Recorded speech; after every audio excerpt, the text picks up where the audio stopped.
தெரியுமா?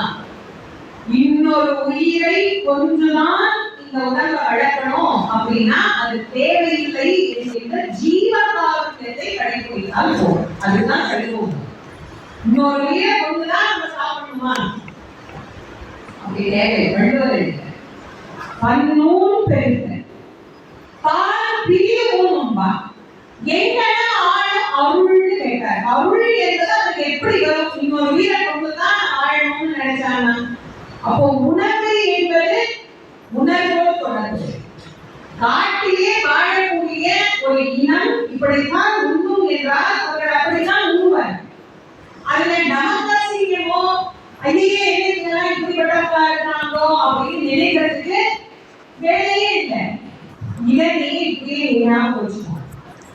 இந்த பின்னாடி அவங்க தொடர்புபடுத்தும் போது தெரியும். இப்ப இருக்கே ஞாபகம் வச்சுக்கோங்க. இந்த குழந்தை நல்லா வளருது, சோக்கியமா வளருது, சந்தோஷமா வளருது. தகப்பனார்கிட்ட ஒரு நாள் ஊர் பெரியவங்க எல்லாம் வந்தாங்க. என்னப்பா நாக்கா உனக்கு ரொம்ப வயசாயிடுச்சு, அடிக்கடி வேட்டையெல்லாம் வர்றதில்லை. ஆமாப்பா, நாட்டுல இருக்கிறவங்க எல்லாம் வந்து உங்களை கொஞ்சம் பார்க்கணும்னு ஆசைப்படுறாங்க. நாளைக்கு இல்லைன்னா நாளைக்கு ஏதோ ஒரு நாள் சொல்லுப்பா எல்லாத்தையும் வர சொல்லலாம். ஏன்பா? என்னமோ உங்களுக்கு சில வேண்டுதல் இருக்காம உங்களை பார்த்து சொல்லணுமா? சரிப்பா வர சொல்லுப்பா, பார்த்துக்கலாம், ஒன்றும் பிரச்சனை இல்லை. அப்பா கேட்கிறவங்க எல்லாம் வந்து இவரை பார்த்து கட்டுங்க. நாங்க நீண்ட காலமா உங்ககிட்ட சில விஷயம் சொல்லணும்னு நினைச்சோம். என்ன, நீ இந்த காட்டை பார்க்குற மாதிரி பக்கத்து காட்டையும் கொஞ்சம் பார்த்தீங்கன்னா எங்களுக்கு சௌகரியமா இருக்கும். ஏன் இந்த காட்டுல நீங்க மிருகத்தை தொட்டிடுறீங்க, இந்த மிருகம் எல்லாம் அந்த காட்டுக்கு வந்துடுது. அங்க இருக்கிற நாங்க விவசாயம் பண்ண முடியல, எங்களுக்கு ரொம்ப கஷ்டமா இருக்குது. அதனால நீங்க இன்னும் கொஞ்சம் உங்களுடைய படைப்பலத்தை அதிகப்படுத்தி எங்களுக்கு இன்னும் கொஞ்சம் காவல் போட்டு விட்டீங்கன்னா ரொம்ப சௌகரியமா இருக்கும். அவங்க சொல்லிட்டு போலாம்னு வந்தோங்க. சரிங்க, நான் பாத்துக்கிறேன், ஒன்றும் பிரச்சனை. அப்ப இந்த பிள்ளைகள் எல்லாம் அப்பதான் அப்படியே கொஞ்சம் வளர்த்து வருது. நான் கேட்கிறேன், இன்னும் நம்ம ஆளுங்க இளைஞர்கள்லாம் யாரு இருக்கிறாங்க எல்லாத்தையும் கொடுப்பா. அவங்க அங்கே காவல் போடு. இந்த பிள்ளைங்க எல்லாம் ஏன் சுத்திட்டு இருக்குது, என்ன வயசாகுது? எல்லாருக்கும் இப்பதான் 5 வயசு 6 வயசு ஆக போகுது. நம்மளும் போய் படிச்சுட்டு வரணும்ல. எல்லா பிள்ளைங்களையும் பாடசாலை அனுப்பிடலாமேப்பா. ஓ அனுப்பலாமே. நம்ம எல்லா வருஷம் எல்லாரையும் ஆமா எல்லாரையும் இன்னும் கூட அவங்களோட ஆமா இன்னும் அனுப்பு. யாரா இருந்தா என்ன, படிக்கிறவங்க படிச்சாதான் பிள்ளைங்க அறிவு வரும். அங்க கொண்டு போய் ஆசான் கிட்ட பாடசாலையில தின்னன் இந்த சுத்தி சுத்திப்பா குடிச்சிட்டு சக்கரவள்ளிகளை சுட்டு சாப்பிடுற மாதிரி சிங்கமுக்கியை சுட்டு சாப்பிடுறதுல 10-15 பேசி முடிச்சு அனுப்பிச்சாச்சு. பள்ளிக்கூடத்துக்கு போ படி. அவங்களுக்கு பள்ளிக்கூடம் என்ன இருக்கும்? வில்லுறது எப்படி, பாடுறது எப்படி, எந்த மிருகம் காலையில வச்சா எப்படி இருக்கும், எந்த மிருகத்தினுடைய ஓசை எப்படி இருக்கும், காட்சியை தான் பாடம். அவங்களுக்கு தேவை வில் சட்டை, வாய் சட்டை, யானை ஏற்ற, குதிரை ஏற்ற இதெல்லாம் கத்துவாங்க.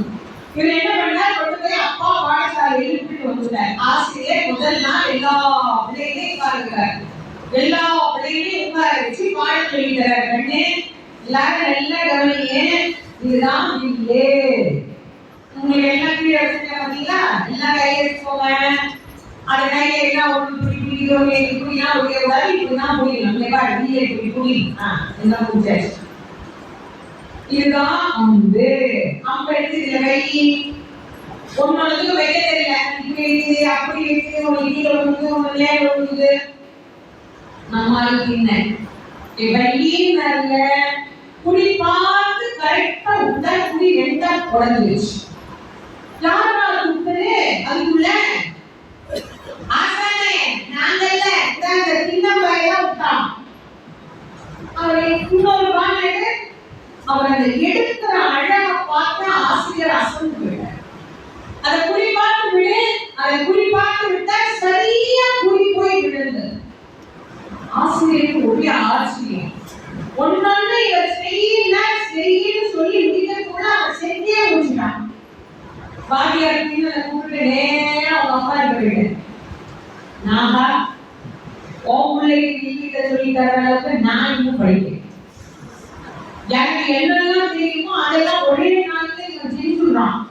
இது மேல நான் ஏதாவது படிச்சுட்டு வந்து அப்புறம் உங்களுக்கு இதை சொல்லிட்டாரே இவனுக்கு எல்லாத்தையும் தெரியும், இவனை இப்பவே நீ வேலைக்கு அனுப்பலாம், இவனுக்கு இங்க பாடம் கத்துக்கிறதுக்கு ஒண்ணுமே கிடையாது, கொண்டு வந்துட்டு போயிட்டான். எப்படி இது சாத்தியமானது? அப்பா கூட ஆச்சரியமா பாக்குறாரு பிள்ளை, பிள்ளைக்கு எப்படி இது சாத்தியமாச்சு அப்படின்னு. எல்லாருக்குமே நான் நிறைய முறை நான் சொல்லியிருக்கேன். இப்ப நம்ம ஒரு செயல்னா அதுக்கு காரணம் இப்போ இல்ல, ஜென்மாந்த வினையின் தொடர்பு நமக்கு படிப்படியா இருக்கும், அது மறந்தே போக. பாரதத்துல மிக சிறந்த விற்கலைஞர் அர்ஜுனன். அர்ஜுனன் பாசுபதாஸ்திரம் பெற வேண்டும் என்று சிவபெருமானிடத்திலே தவம் செய்வதற்காக புறப்பட்டார். ஒற்றை காலில் இருந்து கடுமையாக தவம் செய்கின்றார் பாசுபதாஸ்திரம் வாங்குறதுக்காக. ஆனா துரியோதனனுக்கு கடுமையான வருத்தம், எப்படியாவது இவன் தவம் பண்ணி பாசுபதம் வாங்கிட்டானா இவனை எல்லாம் கொண்டு போவானே, இவனை எப்படியாவது வாங்க வரக்கூடாது அப்படின்னு. மாமா, அவனுக்கு ஒரு மாமா இருக்கான், சாணா எடுத்தா குடி, கூணா எடுத்தா சனி. அவனுக்கு பார்த்த சனி சகுனி.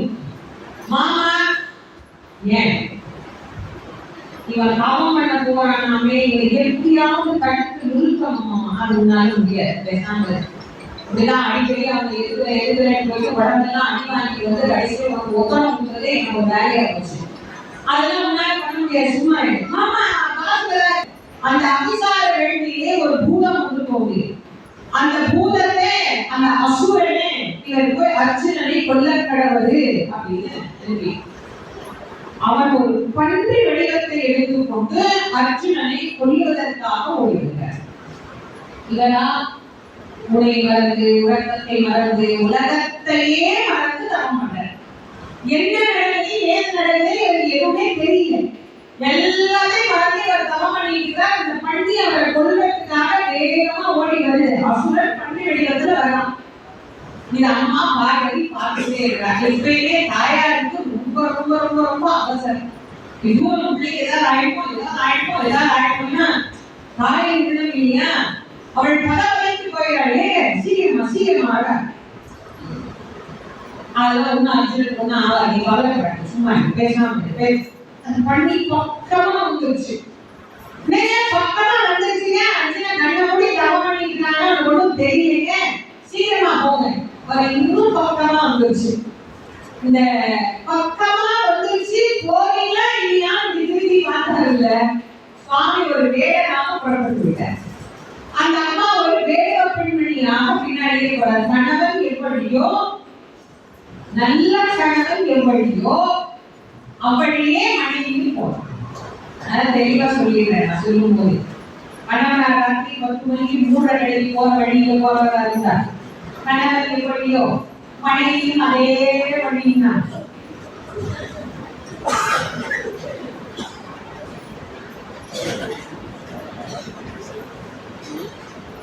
நீங்க நினைக்கிறீங்களா பெண்ணெல்லாம் வரவே போறதில்லைன்னு?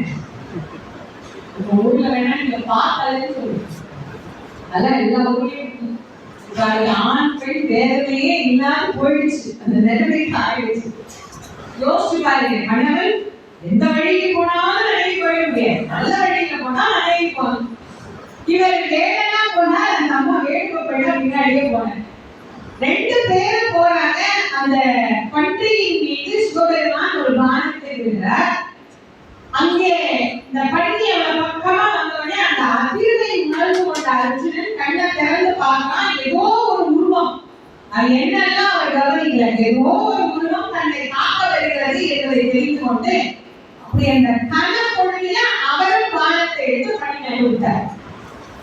2ம் ஒரே நேரத்தில் வந்து பணி பணி செய்துச்சு. இந்த பன்றி உடல் மாறி மனித அடக்க உடல் வந்துச்சு. அவர் பார்க்கிறார், இது நம்ம ஒரு மானம் தான் இருக்கு, இன்னொரு மானத்தை யார் விட்டாலும் அப்படி வந்து அந்த மானத்தை கிட்ட பார்த்தா வேடம். இந்த வேடனை பார்த்த உடனே அர்ஜுனனுக்கு கொஞ்சம் போவோம். ஏன் வேடனே, நான் கொன்ற பன்றியை நீ ஏன் கொன்றாய்? நான் தான் பன்றியை கொன்றேன்.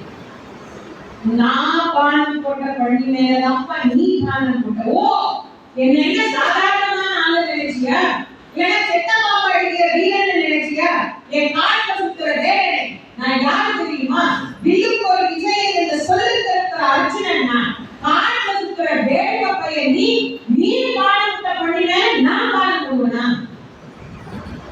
நான் தான் முதல்ல பணம் விட்டேன், எனக்கு அப்புறம் தான் நீ விட்ட. இதை ஒத்துக்கிறதுல உனக்கு என்ன அவ்வளவு கௌரவ குறைச்சல்? நானும் நீ சமமான வீரர்களா?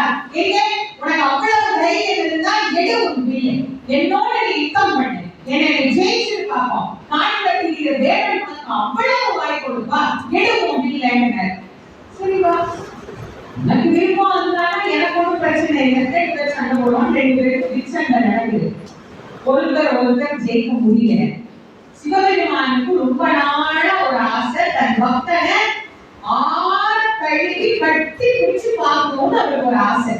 அதனால சுவாமி என்ன பண்ணா, பிச்சண்டை முடிந்தது சொன்னா, ஏனப்பா என்னை உன்னால் பிச்சண்டையில் வெற்றி கொள்ள முடியவில்லை, உன்னையும் என்னால் வெல்ல முடியவில்லை, வேண்டுமானால் வெல்லுவதை மற்போர் செய்து பார்க்கலாம், அதில் யார் வல்லவர் என்பதை தெரிந்து கொள்ளலாம். சரி, இவர் என்ன பண்ணாரு, 2 பேரும் மற்போர் செய்து எல்லாத்தையும் வச்சுட்டு ஒருத்தர் கட்டி பிடிச்சி உருண்டு கரண்டு குத்தி சண்டை.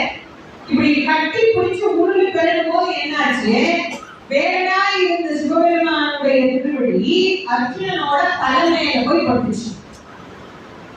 அது சாதாரண திருவடியா? ஞானமே ஆகிய திருவடி இல்லையா? அந்த திருவடி பட்ட உடனே என்ன, அர்ஜுனனுக்கு எலக்ட்ரிக் ஷாக் அடிக்கிற மாதிரி இருந்தது. அப்படி அதிர்ந்து எழுந்தார், தெய்வமே என்னை மன்னித்து கொள்ள வேண்டும், தாங்கள் யார் என தெரியாத தங்களோடு நான் யுத்தம் செய்துவிட்டேன், என்னை மன்னித்து விடுங்கள். சாஸ்திரமா காலில் விழுந்து கதறி எழுந்தார். சிவபெருமான் நிஜ விருப்பம் காட்டினார். அப்படி கைக்காமல் நடுக்கு இவ்வளோ நேரம் கட்டி பிடிச்சி உருண்டு போட்டு சண்டை போட்டு சிவபெருமானா எப்படி இருக்கும் யோசிச்சு. அப்படியே கைகாலாம் அவருக்கு நடுங்குது.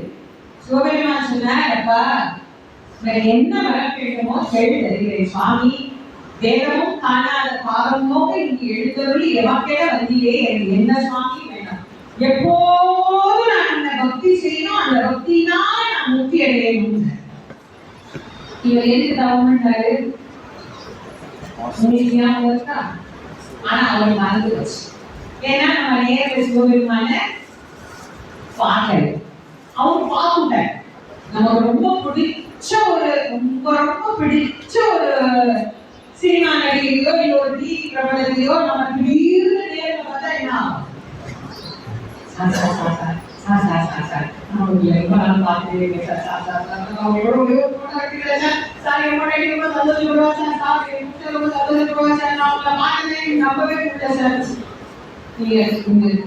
நம்ப மாட்டீங்க, ஒரு ஊர்ல ஒரு அம்மா அப்படிதான் என்ன பார்த்து கடைசியில் அந்த அம்மா நம்பவே இல்லாம, அம்மா நான் உங்களெல்லாம் பார்த்துட்டே நம்பிக்கையே இருக்கமா, நான் கிளி பார்த்துட்டே என்ன விழுந்துச்சு,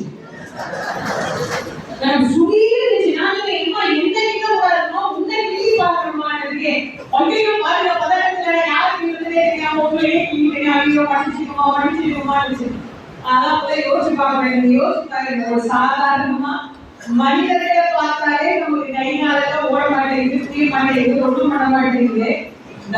பட்டவர்களையே அதுவும் நேரில் அவரோட சண்டை போட்டது அவர்களால் தெரிஞ்சா எப்படி இருக்கும் நீங்க யோசிச்சு பாருங்க. சண்டை போட்டவர்கிட்ட போய் திடீர்னு வந்து என்ன வர வேணும்னு கேட்டா அவர் பக்தி பண்ணி முக்தி அடையணும்னு சுவாமியும் அந்த வரத்தை கொடுத்துட்டார். கொடுத்ததுக்கு அப்புறம் தான் கேட்கிறார், என்னப்பா அர்ஜுனா இவ்வளவு காலமா நீ உங்களுக்கு தவம் பண்ணியே அது மறந்துட்டியாருன்னா சாமியே ஒண்ணுமே வேணாம், எனக்கு வார்த்தையே வரல, எனக்கு பேசவே முடியல, என்னை மன்னிச்சு சுவாமின்னு சொன்னார். இல்லப்பா நீ இப்ப கேட்ட பத்தியா பக்தி பண்ணி முக்தி அடையணும் அப்படின்னு வரோம், இதை நான் உனக்கு அடுத்த ஜென்மத்தை தர்றேன். இப்ப நீ கேட்ட பாசுபதத்தை பெற்றுக்கொள்ள சுவாமி, எனக்கு சாமம் கொடுக்குறீங்கன்னு கேட்ட வரம்தான் கொடுக்குறேன். பாசுபதாஸ்திரம் பெறுவது வரம், ஆனால் பக்தி செய்து முக்தி அடைய வேண்டும் என்ற வரத்தை அடுத்த ஜென்மத்திலே தள்ளி கொண்டீங்களே ஏன் சுவாமி? ஆமா, நீ என்ன முதல்ல பார்த்ததுல இருந்து என்ன சொல்லிட்டே இருந்தேன், என் நாட்டுக்கு இந்த வேடனை அறிவற்ற வேடனை என்று என் வேடுவ குலத்தை நீ இழிவுபடுத்தி பேசிய காரணத்தினால் ஒருவனை இகழ்ந்து பேசலாம், திட்டலாம், ஆனா அவன் குலத்தை இகழக்கூடாது. ஒருவன் போய் ஒரு குலத்தில் பிறப்பது அவன் தெரிந்து செய்கின்ற பாவம் அல்ல, அது ஜென்மாந்திர வினையின் பலனால் அமைந்தது. குலத்தை சொல்லி ஒருவனை இகழ்ந்தால் எக்குலத்தினால் இருக்கிறானோ அக்குலத்திலேயே அவன் அடுத்த பிறவியில் பிறப்பான் என்பதை உன்மூலமாக உலகம் தெரிந்து கொள்ளட்டும் அவர் ஒரு சாபம் விட்டார். என்ன நீ வேணே கேவலமா பேசுதல்ல, அப்படின்னா என்ன, அந்த குலம்னா என்ன, அங்க எப்படி இருக்கிறாங்கன்னு நீயே போய் இருந்து தெரிந்து கொள் அப்படின்னு அவருக்கு வேடனாக பிறக்கும்படியான ஒரு சாபத்தை கொடுத்தார். அந்த அர்ஜுனன் தான் அடுத்த ஜென்மத்துல பின்னனார். அர்ஜுனனுக்கு யாராவது இதுதான் நீங்களே, இதுதான் அம்பு, இதுதான் பானம் சொல்லியா கொடுக்கும் பாடியார் கொண்டு வந்து விட்டு போயிட்டார். தம்பி எனக்கு உனக்கு பாடம் சொல்லித்தர அளவுக்கு தகுதி இல்லப்பா, நீ ஏதாவது எனக்கு சந்தேகம்னா நான் உங்ககிட்ட வந்து தத்துக்கிறேன்னு விட்டு போயிட்டேன். இவர் நல்ல செப்பாயிடுச்சு, சிறப்பா ஆட்டையா ஆளுமையா வச்சிருக்கிறேன். கொஞ்ச நாள் ஆச்சு, சில வருடங்கள் ஆனது, குழந்தை அப்படியே வளர்ந்து கொண்டே போனது. எனக்கு வயசாயிடுச்சு, உடம்பு சரியில்லை. அப்ப எல்லாரும் சொன்னாங்க, என்னன்னாலும் நம்ம எல்லாம் பட்டம் கட்டுறதுங்கிறது முறை இருக்கு இல்லையா, தம்பிதான் ஆயிடுச்சு 15-16 வயசு ஆக போது, அவருக்கு பட்டம் கட்டிட்டா என்ன? ஆமால, பட்டாபிஷேகத்துக்கு ஏற்பாடு பண்ணி இளவரசு பட்டம் அவர்களுக்கு தெரிந்த முறையில 1 மாசத்துக்கு முன்னாடியே ஊற வச்ச மது, 6 மாசத்துக்கு முன்னாடியே ஊற வச்ச மாமிசம், அவங்களுக்கு அவதான் கொண்டாட்டம், ஒரே கொண்டாட்டம், ஒரே குஷி, ஒரே குமாரம், நல்ல ஆட்டம் பாட்டம், நல்ல அழகா பட்டாபிஷேகம் முடிஞ்சு இவருக்கு காட்டுக்கு வேடுவனத்திற்கு இவர் இளவரசனாக பட்டம் சூட்டியிருந்தார். இப்ப முதல் நாள் கன்னி வேட்டைக்கு புறப்படணும். இவர் கன்னி வேட்டைக்கு புறப்படுறார். புறப்படுகிற போது நாடன் காடன் என்று 2 பேர், 2 அமைச்சர்கள், காட்டிலேயும் அமைச்சர் உண்டு. காட்டு அமைச்சர் இல்ல, காட்ட வாழ்ற வேடங்களிலேயும் அரசர் இருக்கிற மாதிரி அமைச்சர் உண்டு. பல அமைச்சர்கள் அவருக்கு. அதுல 2 பேர் நாடன் காடன் 2 பேர். இது இல்லாம வேடர்கள், கிளியர்கள், புடை சூழ அவர்கள் இருந்து கன்னி வேட்டைக்கு புறப்படுகிறார். கன்னி வேட்டைனா முதல் வேட்டை. பட்டம் கட்டினோடனே முதல்ல போய் ஏதாவது கொண்டு வரணும். அவர் புறப்பட்டு போகிறார். காலையில தேடுறாங்க, ஒரு மிருகமும் கிடையாது. தேடிட்டே போற அவங்க காட்டை வந்து அடுத்த காட்டுக்கே விடுறாங்க. அப்பதான் பார்க்கிறார், திடீரென அந்த காடு அதிர்படியாக ஒரு பன்றி ஒன்று ஓடி வருகிறது. எதனால் வினை துவங்கியதோ அதனாலேயே வினை முடியும்.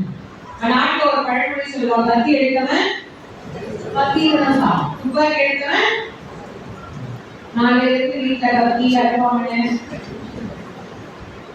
நான் அதெல்லாம் தொடவே மாட்டேங்க. நேற்றுதான் அம்மா சொன்னாங்க, கத்தி எடுக்கிறதுக்கு கத்தியில தான் சாவு கொடுப்போமா, அதனால நான் கத்தியே தொட மாட்டேன். டாக்டர்லாம் அப்படி சொன்னாங்க. நாமளாவது கத்திரிக்காயே தான் இருக்கோம், டாக்டர் கழுதியே இருக்குது. அப்போ அறுக்கிறது முக்கியமா, அறுக்கிற நோக்கம் முக்கியமா? எடுக்கிறது முக்கியம் இல்லை, எடுக்கிற நோக்கம் முக்கியம். எதை, எந்த பொருளை எதற்காக எடுக்கிறோம் என்கிற ஒரு காரணம் இருக்கு இல்லையா? அப்படி யோசிச்சு பாருங்க. எதனால் வினை துவங்குமோ அதனாலே வினை முடியும். பண்ணினால தொடங்குச்சு, பண்ணினாலே முடிய போகுது. அந்த நாடே அதிர்படியாக ஓடி வருகிறது. இவர் தப்பி ஓடுறாரு, ஓடி ஓடி, ஏன்னா எதிர்த்து நீங்க கொல்லணும், அதுதான் வீரருக்கு அழகு. பின்னாடி இருந்து கொல்லக்கூடாது. இவன் முன்பக்கமா போய் நின்று அந்த பண்டியோட சண்டை போட்டு அது மான விட்டு கொண்டுட்டேன். பண்டி செஞ்சு போச்சு. அப்பதான் பாக்குறாங்க, ரொம்ப தூரம் அந்த பாய்க்கு நம்ம காடே கிடையாது, ரொம்ப தூரம் வந்தாச்சு. என்ன பண்ணா, பசி வேற வந்துருச்சு.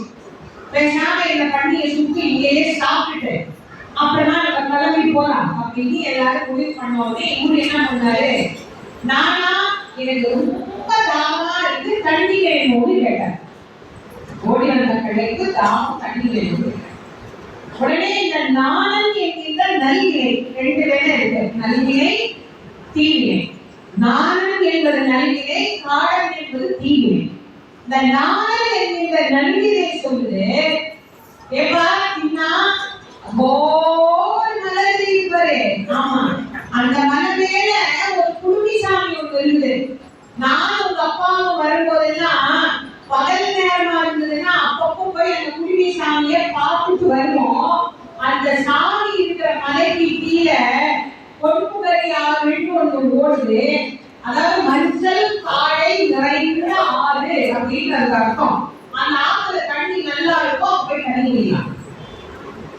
கேட்டா என்ன சொல்லணும்? தண்ணியை மட்டும் சொல்லணும். இது எதுவும் மேல இருக்கிறது கீழே இருக்கிறதுலாம் சொல்லணும். அதான் நல்வினை. நல்வினை என்பது இறைவன் இருக்கும் இடத்தை நமக்கு காட்டும். நேரா போன அந்த பொறுப்புகளை ஆற்றில தண்ணி எடுத்து குடிக்கலாம் வாய்க்கிட்ட கொண்டு போனார்ல, என்ன நினைச்சாரோ தெரியல, அந்த தண்ணி இப்படி ஆற்றோட விட்டுறாரு. ஆனா எனக்கு ரொம்ப தாகமா இருக்குது, ஆனா இப்ப தண்ணி கையில இருக்கு, குடிக்கணும்னு எனக்கு தோணவே இல்லை. எனக்கு இந்த மலர்ல போய் அந்த குருவி சாமியை பார்க்கணும்னு ஆசையா இருக்கு. என்ன கூட்டு போய்யா வாங்கினா போலாம். இவங்க 2 பேர் மட்டும் அந்த மலை மேல ஏறி போறாங்க. அந்த மலையில ஏற ஏற ஏற ஏற அவருடைய உடல் சுமையெல்லாம் குறைக்கிறார். அப்படியே ஏதோ காத்துல பறக்கிற மாதிரி இருக்கு அவருக்கு உடம்பு. அவர் அப்படியே கால் ஏதோ ஒரு ஓசை கேட்கிறது. நானா ஏதோ சத்தம் கேட்கிறே, என்னது? நாம வண்டுன்னா அந்த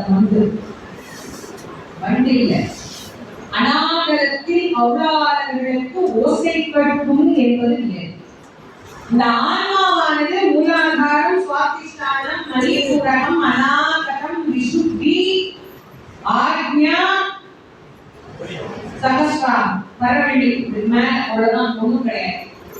இது ஒன்னொன்னா ஒன்னொன்னா ஒன்னொன்னா கடந்து வருகிற போது, இந்த புருவ மத்திக்கு வருகிற போது அப்படியே ஒரு ஒலி கொண்டிருக்கிறது. இந்த தொண்டை பகுதியிலிருந்து இந்த மூக்க தாண்டி இந்த புருவ மத்திக்கு பிரயாணிக்கிற போது ஒரு சத்தம் ஒன்று காதல் கேட்கும். அநாகர ஓசை அப்படின்னு இருக்கு. அது ரொம்ப தியான நிலையில தங்களை ஆழ்படுத்தி கொண்டவர்களுக்கு தெரியும்.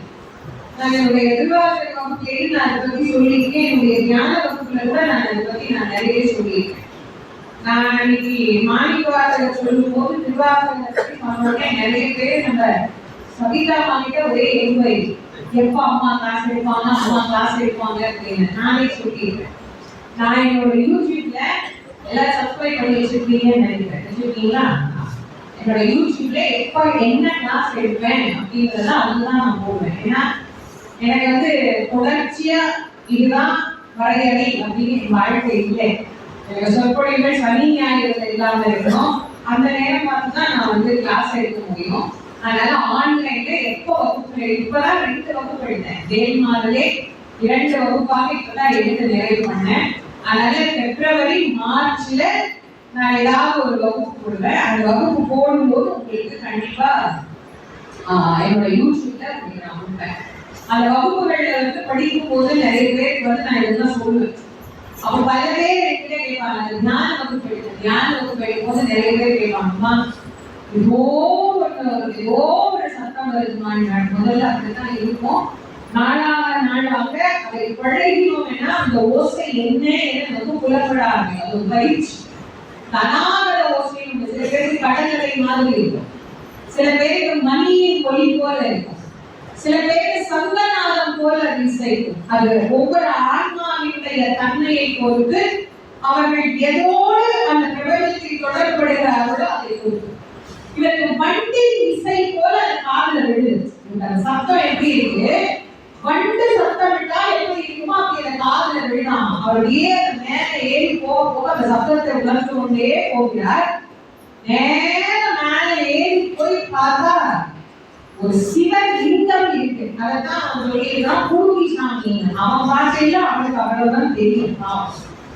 ஆனா இதை பார்த்த உடனேயே அவர் அப்படியே காரதாரையா கண்ணீர் வர பெருமானை ஆளை தண்ணி கொண்டார். பெருமானே, எப்பிடத்தில் உன்னை நான் கண்டேனோ தெரியவில்லை, என் மனதில் உன் மீது தீராத காதல் விளைகிறதே பெருமானே.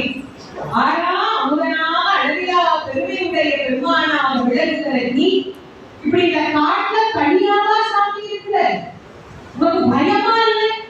எந்த விதமும் உடைய சொல்லணும்னாலா?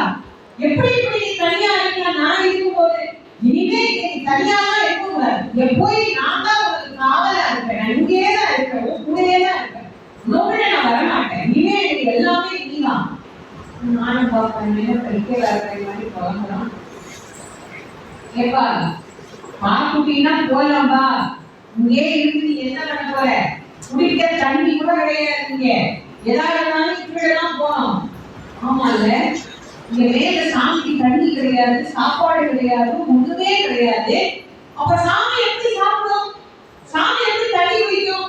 சாமி இதெல்லாம் யார் கொண்டு வந்து கொடுப்பா? இங்க இந்த ஏழையா கிடைக்கிறதெல்லாம் யார் கொண்டு வந்து போடுறது? நீ யார் தரா? நீ யாரும் மனிதர்கள் நடமாடுற மாதிரி எனக்கு தெரியல, நீ யார் தரா? இருப்பா, ஏற்பாடுகளை பதட்டப்படுற, ஏற்பட அவசரப்படுற, என்னமோ ஒரு சொந்த இடத்தை யாரையோ சூறையாடிட்டு போன மாதிரி நீ பேசுற. இல்ல, இதெல்லாம் என் கடவுள், என் இறைவன், எனக்கு என்னன்னு சொல்ல தெரியல. ஆனா நான் வேறு இவர் வேறாக என்னால பிரிச்சு பார்க்க முடியும். ஏதோ நீண்ட காலமாக நான் பிரிந்திருந்தேன், இப்போது இவரோடு நான் சேர்ந்து வைக்கிறேன். இதெல்லாம் தெரியும், இதெல்லாம் யார் பண்றத? அதெல்லாம் எனக்கு யாரும் எவ்வளவு எனக்கு தெரியாதுப்பா. நான் உங்க அப்பா ஒரு நாள் காலங்காத்தால வந்தோமா, அப்ப வரும்போது ஒரு குடிக்க வச்ச ஆள் ஒரு ஆள் வந்தாரு. சாமி தலையில தண்ணியை ஊத்துனாரு. இந்த மாதிரி இடத்தலையெல்லாம் பிச்சு சாமி மேல போட்டாரு. அப்புறம் என்னமோ ஒண்ணு இப்படி திறந்தாரு, அப்புறம் அழகாக மூடிட்டாரு. அப்புறம் என்னமோ என்னமோ சொன்னாரு. என்ன பண்ணாரு? அப்புறம் அவ்வளவுதான், கிளம்பி போயிட்டாரு. ஒரு அர்ச்சகர், சிவோச்சாரியார் என்கின்ற ஒரு அர்ச்சகர் வந்து சுவாமிக்கு அபிஷேகம் பண்ணி அர்ச்சனை பண்ணி நைவேத்தியம் பண்ணதை இவ்வளவு அழகா வச்சு விவரிக்கிறான். அவனுக்கு எவ்வளவு அறிவு இருக்கும், கூட்டத்துக்கு எவ்வளவு அறிவு இருக்கும் பார்க்கணும். ஆனா ஆரம்பத்திலே சொன்னேன், பக்தினா என்னன்னு எழுத்து கூட தெரியாது. இந்த சாமிக்கு மூக்கணும், அப்புறம் இதெல்லாம் போடணும், அப்புறம் ஏதாவது ஊட்டணும். இதுதான் இந்த சாமி ரொம்ப பிடிக்கும் போல. நானே இதே செய்கிறேன்.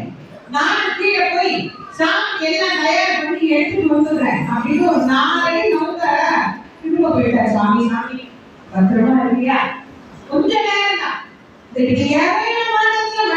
மேலே இருக்கிறேன், கொஞ்ச நேரம் தனியா கவலைப்படாது, இப்ப வந்துடுறேன் இப்ப வந்துடுறேன். பாதி தூரம் போற, திரும்ப வர, பாதி தூரம் போற, திரும்ப வர. ஒரே பலவழிய எப்படியாவது பூச்சி இழுத்து கொண்டு போய் நம்ம கூட்டத்தோட சேர்த்து உங்க அப்பா இதை ஒட்டுணும், இல்லைன்னா இவன் நம்மளை ஒட்டு, இல்லைன்னா அட்டி போடுவான் போல இருக்குதுன்னு இவர் வாப்பா கீழே அள்ளி சாமி கிட்ட போய் சொல்லுவார். பாதியும் அட்ட நான் போய் சொல்லுவார். திரும்ப மேல வந்து, சாமி நீங்க பசியா இருக்க, நான் உனக்கு பண்டிகை எடுத்து வந்துடுறேன், இது அவசரப்பட்ட அது வந்து உடனே அவங்க 2 சொல்ல வேணும். போனா நல்லா பண்ணி நிறைய சுட்டு நல்லா எடுத்து வரணுமே அப்படி சுத்த வச்சிடணும். எல்லாம் சுத்தாச்சா? சுத்தாச்சு கொண்டாட எடுத்து கொடுக்கணும். நல்ல கறியெல்லாம் எடுத்து பிச்சு வாயில வச்சு எதெல்லாம் அதுல ரொம்ப நல்லா இருக்கோ அதெல்லாம் ஒரு இலையை பொண்ணு எனக்கு எல்லாத்தையும் கூப்பிடுறேன். இவனை சாப்பிட சொன்னா இவன் குப்பி இருக்கிறானே, இவன் ஏதாவது சாப்பிட்டு மிச்சம் இருந்து நமக்கு கொடுப்பான்னு பார்த்தா இவனே எல்லாத்தையும் வெட்டு துப்பிடுவான் போல இருக்கிறேன்னா, ஒரு பொண்ணை நிறைய கை நிறைய கறி துப்பி எடுத்துட்டேன். நேரம் போன இந்த நாட்டுல இருந்த பச்சை இலை பூவு எல்லாத்தையும் குடுக்கி கொண்டையில சொல்லிக்கிட்டேன். அதே போல பொண்ணு யாரு போட்டா அது ஆத்துல போய் வாய் நிறைய தண்ணியை குடிச்சிக்கிட்டேன். நேரம் மேல ஆரம்பிச்சிட்டேன். நான் எப்பா நீப்பா இங்கம்மா இதெல்லாம் போகாதீங்கம்மா, சொல்றதை கேளு. நானே கேட்கல. இப்ப பார்த்தா இங்க இருந்தோம்னா இவன் இப்படியா பண்ணுவான். நம்ம போய் எங்க அப்பா அம்மாவை சொல்லி கூட்டிட்டு வருவோம். நம்மளால தெல்லாம் போய் வேலை ஓடியாச்சு. நேரம் போறாரு. வருவது எப்படி இருக்குன்னா, கூட்டு கார்முகில் கண்டவன் தோற்றிய புயல்வாய் மூட்டு நட்டியின் கிளியின் இசை முடுத்தல் வேட்டுவக்குல திண்ணனால் மஞ்சனம் இவருக்கு ஆட்டுவது பணிச்செயல் போட்டுள்ளதன்றே எழுதுற ஒரு தங்க குடம். அந்த தங்க குடத்திலே நல்ல புனிதமான கங்கை நீரை நிறைத்து ஒரு புனித கலசத்தை எடுத்துக்கொண்டு போனால் எப்படி இருக்குமோ அப்படி இருக்குமா இவர் வாயில இருக்கிற கலசம். இவர் வாயிலாம் தங்க குடம். அதுல அந்த நாக்குலாம் மாவேலை, இந்த பல்லெல்லாம் தேங்காய், அவர் மீசையெல்லாம் தடுப்ப, இப்ப வாயில கங்கை நீர் வச்சுட்டு ஒரு தங்க கலசத்துல அவர் அபிஷேகம் பண்ண போனா எப்படி இருக்குமோ அப்படி இருக்குமா. அவர் சொல்றாரு, காட்சியை சொல்றாரு பாருங்க. கரிய மேகத்தில் இருந்து பிளந்து வெள்ளவெளியேற தண்ணீர் எப்படி கொட்டுமோ அது போல கரிய உருவமாக இருக்கிற திண்ணனின் வாயில் இருந்து அந்த தங்க குடத்தில் இருந்து சுவாமிக்கு அபிஷேகம் பண்ண கலசம் புறப்பட்டது போல் இதுதான் அவர் புறப்பட்டது. நேரம் மேல போன சாமி கிட்ட இந்த எதற்கால எல்லாம் இருக்குதா, எல்லாத்தையும் செருப்பு கால வச்சு ஒரே கல்லு எல்லாத்தையும் தள்ளி விட்டுட்டு வாயில இருந்த நீரை சுவாமி நேரம் உகழ்ந்தார். கொள்ளையில இருந்த பூ எடுத்து சாமி மேல வச்சார். அந்த கல்லியை கொண்டு சாமி வச்சார். சாமி பண்ணி களி உடம்புக்கு ரொம்ப நல்லது. சூடே இருப்பார்.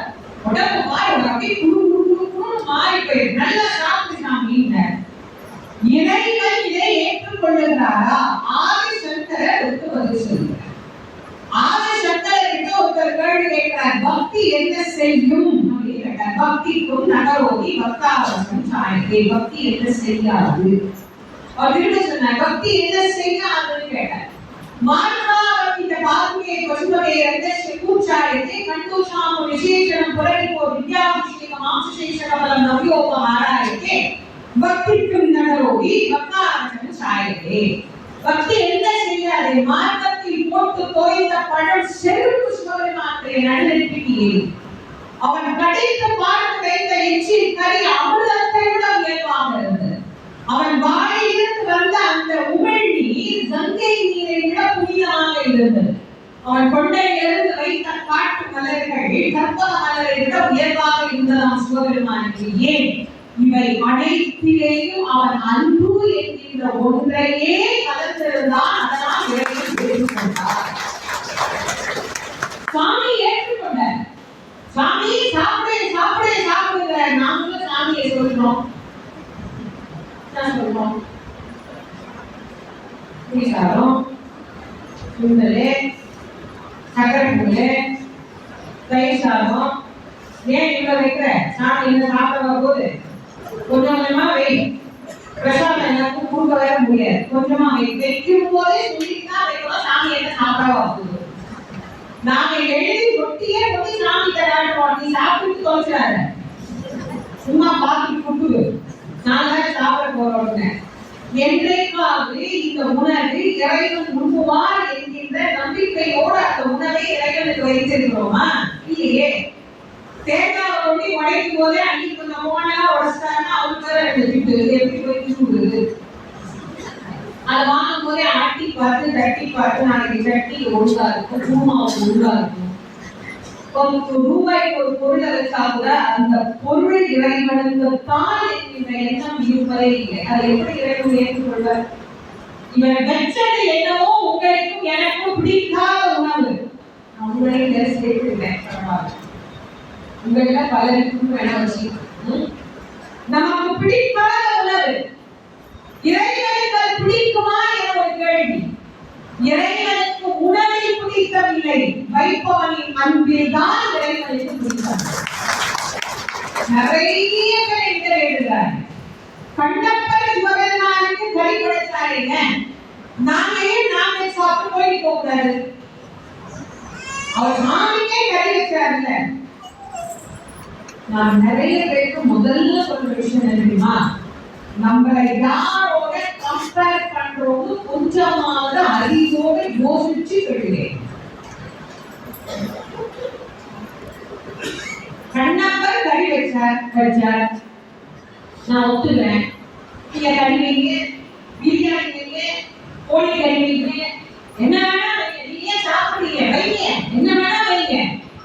கடவுளுக்கு கண்ணில் ஒரு பிரச்சனை என்று வந்த போது 16 வயது இளைஞன் 2 கண்ணை பெயர்த்து எடுத்து இறைவனுக்கு வைத்தானே, அந்த பக்தி உங்கள்கிட்ட இருக்கா? வைங்க, என்ன வேணா வைங்க. எனக்கு சும்மா ஏதோ கோயிலுக்கு போறோம், சாமியை கும்பிடுறோம், அங்க வைக்கிற புளி சோத்தையே எப்படா நம்ம கிட்ட கொடுப்பாங்கன்னு பார்த்துட்டு நின்றுட்டு இருக்கிறோம். இதுல நான் போய் கேள்வி என்ன பண்ணக்கூடாது? கேட்பதே கூடாது. கேள்வி கேட்பதற்கு கூட ஒரு தகுதி உண்டு. வாய்க்கு கேட்கறதுக்காக எல்லாத்தையும் கேட்டுக்கூடாது. கண்ணப்பர் வச்சாலே நான் வைக்கலாம். கண்ணப்பர் நீ ஒன்னால நான் கேட்டா பதில் சொல்ல முடியுமா? இல்ல இல்ல. கண்ணப்பருக்கு எவ்வளவு அறிவு இருந்தது? காட்டிலே சுற்றி கொண்டிருந்த வேடன் தனக்கு உண்ண வேண்டும் என்று எடுத்த உணவை கொண்டு போய் இறைவனுக்கு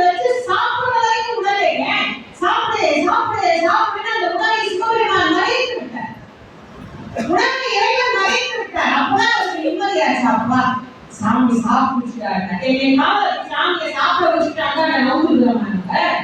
இல்ல நான் அந்த கேள்வி கேட்கலாமா? கேட்கணும். அதை ராத்திரி எங்க முடிச்சுட்டே இருக்கிற சாமியை பாக்குற நான் கேட்டதே இல்லை. காலையில பொழுது விழுந்த உடனே பார்த்தாரா சாமிக்கு சாப்பாடு கொடுத்துமே வேட்டையாடுமே நேற்றுதான் பண்ணி கழிச்சு நீங்க என்ன கிடைக்குன்னு தெரியலையே வேட்டையாடுமே இவர் என்ன பண்ணாரு சாமி இப்ப பகல் நேரம் தான் நீ தனியா இருக்கலாம் ஒன்னும் பிரச்சனை இல்லை நான் இருக்கேன் உனக்கு காவலா ஒன்னும் வராது இப்படிங்கிற நேரத்துல போயிட்டு வர சாமி மலையில இருந்து இறங்கிட்ட இவர் இறங்கினார் சிவகோச்சாரியார் மேலே இருக்கார். அவர் பார்த்தா காட்டுக்கு ஒரு சாமிங்க கீழே எல்லாம் மாமிசம்லாம் செதறி கிடக்கு. பாவி பாதகம் என்ன யார் வந்து இப்படி பாழ்படுத்தினான்னு தெரியலையேன்னு ஒரு நீள மூங்கி குச்சியை எடுத்து அந்த தரப்பையை கட்டி பிட்டல வரமாட்டாரு.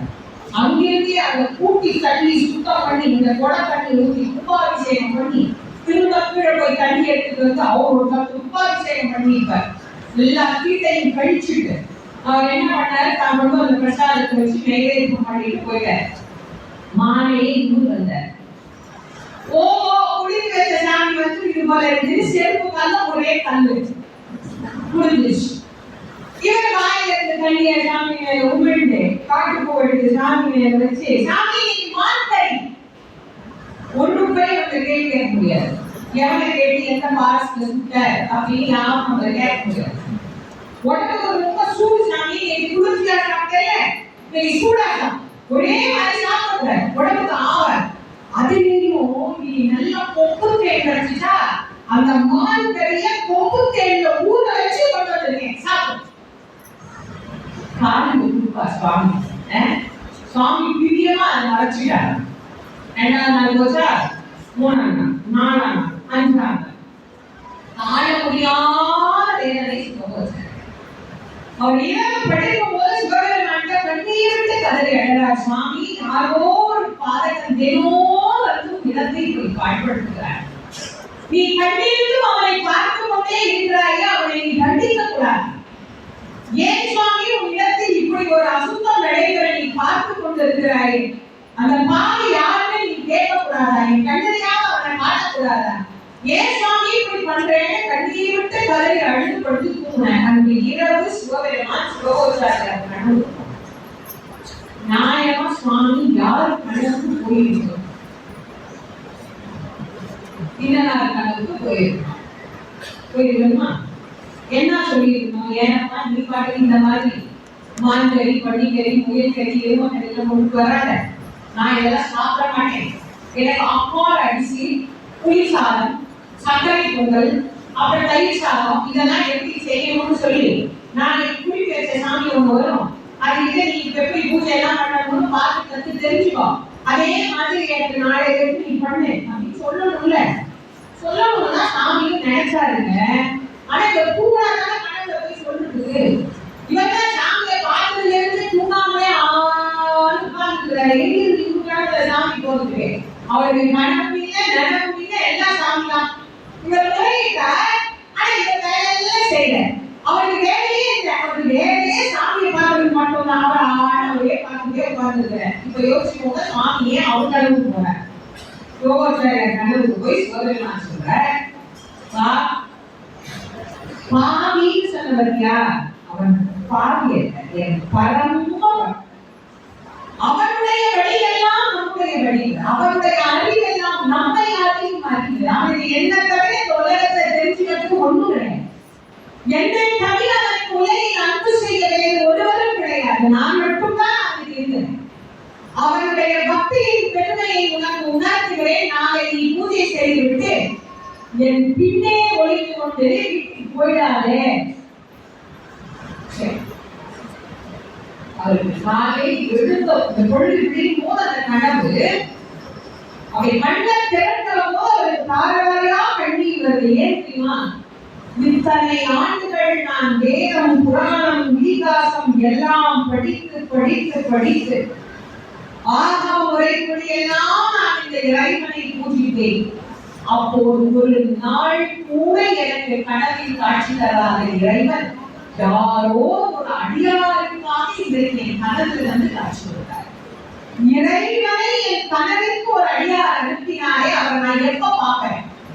சிவபெருமான் மேல இருந்த காதலை விட இவர் யாருன்னு தெரிஞ்சுக்கிற காதல் அதிகமாயிடுச்சு. ஏன்னா இவரால சாமி எங்களுக்கு ஒரு ரேடியோ வந்துருக்க மாட்டாரு, நேரா பார்த்துக்கிட்டே எடுத்து போயிட்டாரு.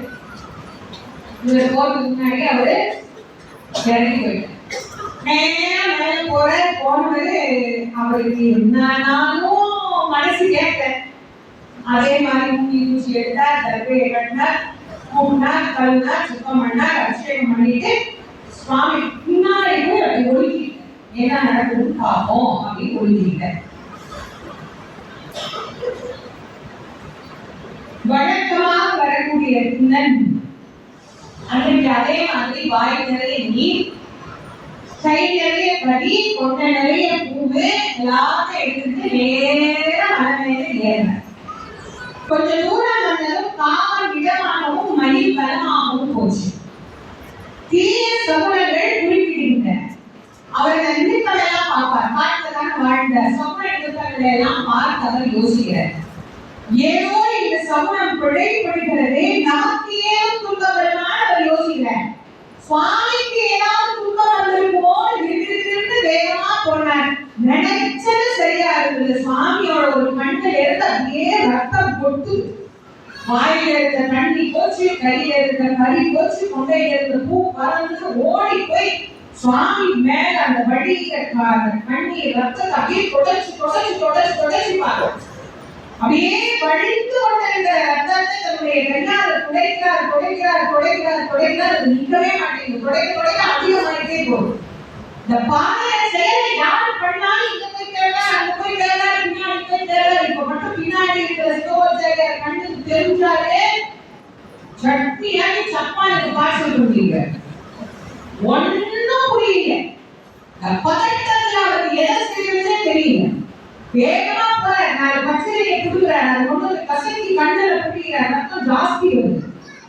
எதெல்லாம் மருந்துன்னு சொன்னாங்களோ அதை எல்லாத்தையும் செய்து பார்த்தா ஒன்றும் சரியா வரல. அவருக்கு ஒண்ணுமே ஓடல. அப்படியே திகச்சு போய் நின்றுட்டார். சுவாமி, இந்த பாதகத்தை செய்தது யார்? நான் எப்படி உன்னை சரி பண்ண போறேன் எனக்கு தெரியலையே. ஐயோ, நான் உன்னை காப்பாற்றுறேன்னு சொன்னேனே, நான் உன்னை காப்பாற்றாம விட்டுட்டேனே.